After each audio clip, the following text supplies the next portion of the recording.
Hello student, today we will discuss asymptotic notation. जैसे कि मैंने आपको बताया था कि सबसे पहले नोटेशंस होते क्या हैं। नोटेशंस बेसिकली यूज़ होते हैं किसी भी फंक्शंस को सिंबल फॉर्म में रिप्रेजेंट करने के लिए या उस फंक्शन का क्लास बताने के लिए। ठीक है कि ये फंक्शन किस क्लास का है या ये फंक्शन जो है किस क्लास में रिप्रेजेंट होगा। ठीक है ना। हम नोटेशन इसलिए लिख सकते हैं कि आप किसी भी फंक्शंस को देख के ईज़िली बता सकें कि ये किस क्लास में बिलोंग करता है या ये किस एल्गोरिथम में या इस एल्गोरिथम का क्लास क्या है या वो उस एल्गोरिथम का नोटेशंस क्या है। That is why we use notations. ठीक है। अब notations basically notations are used to represent the simple form of a function or showing the class of a function। ठीक है।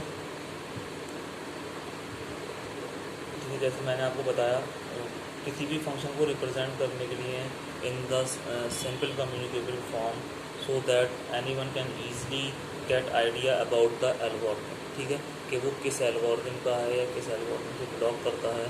ठीक है ना। आप उस नोटेशंस के थ्रू बता सकते हो। ठीक है। अब कौन कौन से नोटेशंस हैं जो हम यूज़ करते हैं टू रिप्रेजेंट द नोटेशंस। ठीक है। What are the notations we use. सबसे पहले जो मेरे पास आता है वो है बिग ओ। ठीक है। That is upper bound. उसके बाद मेरे पास आता है omega, big omega. That is lower bound. Then मेरे पास आता है थीटा, थीटा फंक्शन या theta notation. That is average bound.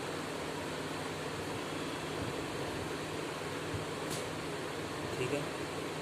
अब इसमें से बेस्ट कौन सा है या कौन सा मोस्टली यूज होगा, वो होगा थीटा नोटेशंस। क्यों? क्योंकि जो मैंने आपको ऑर्डरिंग बताई थी नोटेशंस की या टाइम फंक्शंस की, अगर आपके पास कोई भी वैल्यू उस मतलब इंक्रीजिंग ऑर्डर के अंदर नहीं मिलती है, उन टाइप ऑफ फंक्शंस के अंदर नहीं मिलती, then it may be the upper bound. और अगर वो उससे लो है then it may be the lower bound. कहने का मतलब ये है, अगर आपको एग्जैक्ट वैल्यू नहीं मिलती बिग ओ की या बिग ओमेगा की, तो आप या तो उसको अपर बाउंड कहोगे या फिर आप उसको लोअर बाउंड कहोगे। ठीक है ना। एवरेज बाउंड क्या होगा? Average bound will give you the exact value. Clear है? ठीक है। अब बिग ओ नोटेशन है क्या? What is big O notation? Big O notation की वो क्या है? Definition: the function f of n is equals to big O g of n if and only if there exist positive constant c and n naught। ठीक है। such that f of n is less than or equal to c into g of n for all value of n is greater than or equals to n naught। ठीक है।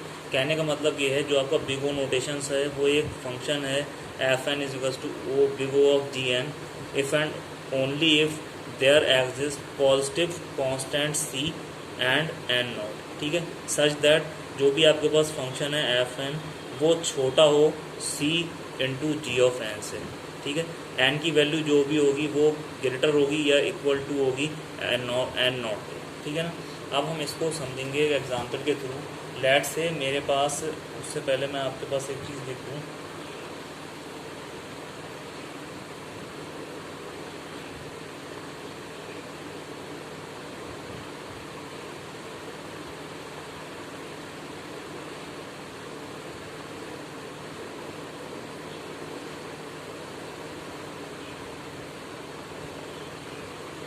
For example के लिए मेरे पास एक example है 2n+3, ठीक है। ये मेरे पास एक फंक्शन है f of n is equals to 2n+3, ठीक है।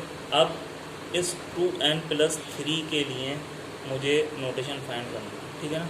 अब इस डेफिनेशन के अकॉर्डिंग मुझे 2n+3 मेरा जो फंक्शन है ये वाला, इसके लिए मुझे c ऑफ gn की वैल्यू फाइंड करना है जो कि इस फंक्शन से बड़ी हो, ठीक है ना।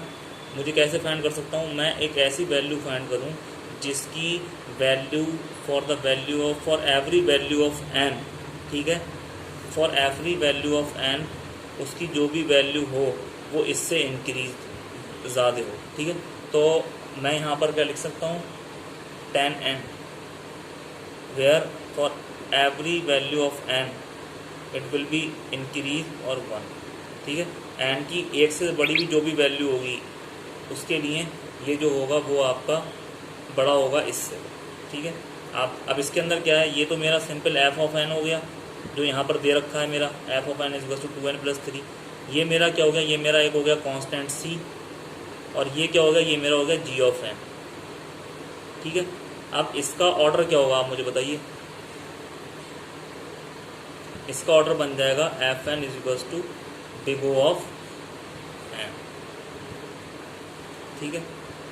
इसको आप दूसरे तरीके से ऐसे भी लिख सकते थे। इसका एक और था 2n+3 is less than equal to, अगर मैं 5n कर देता, for every value of n is greater than equal to 1, ठीक है। अगर मैं यहाँ पर 1 लिखता तो अभी ये 5n हो जाता, बराबर हो जाता, मेरी कंडीशन सही हो जाती। अगर मैं n की वैल्यू 2 लिखता तो ये कितना होता? 2 to the 4 7, ये कितना हो जाता? 10, ठीक है। यानी कि एक for value of n it will B equal, for value of n greater than 1 it will be increase या इट विल बी ग्रेटर, ठीक है। तो इसका भी फंक्शन आपका क्या बन जाएगा? F N is equal to order of n, ठीक है। अब अगर मैं इसको ऐसा लिख दूँ 2n+3n इज ग्रेटर दैन, मतलब अगर मैं इसको ऐसे कर दूँ 2n² + 3n², फिर क्या होगा? ये हो जाएगा 2n+3, ये 5n² हो जाएगा, इन दोनों को जोड़ के 5n², for every value of n, ठीक है। n की 1 के बराबर या 1 से बड़ी वैल्यू के लिए ये जो होगा वो आपका ग्रेटर दैन होगा दिस, ये 5n जो है वो ग्रेटर दैन होगा दिस। तो इसका ऑर्डर क्या बन जाएगा? इसका ऑर्डर बन जाएगा F N is equal to order of n²,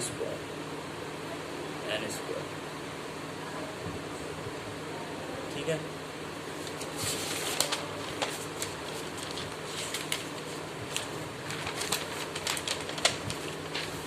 order of n² होगा, ठीक है।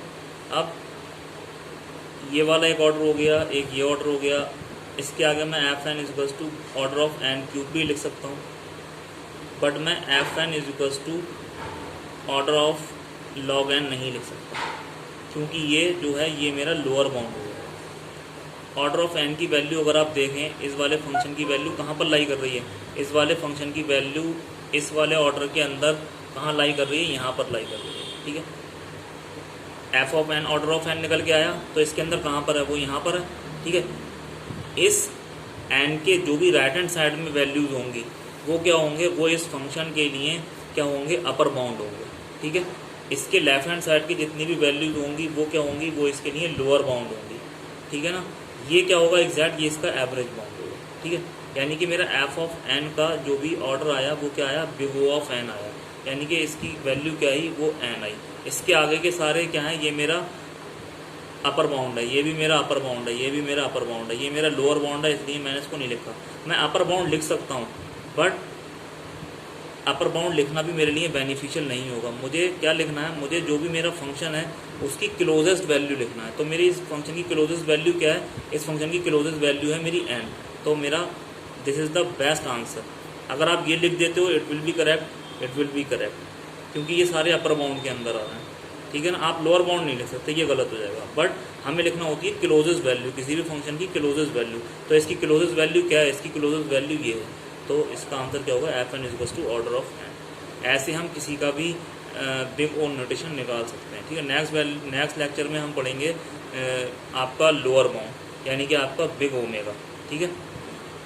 ये होगा, ठीक है। Thank you for watching.